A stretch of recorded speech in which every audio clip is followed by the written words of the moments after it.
Hi guys, welcome back to my YouTube channel. Please watch the full video, hit that like button and do not forget to subscribe my YouTube channel. Let's get started. Open the Pixel app, click the import button, go to the gallery,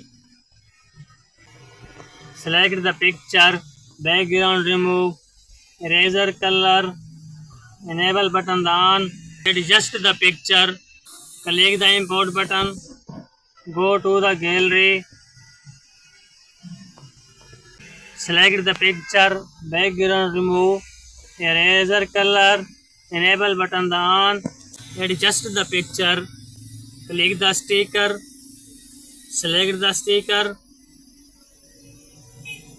background remove, eraser color, enable button on, adjust the sticker, click the color option, change the color, select the color. Please like the video and subscribe the channel.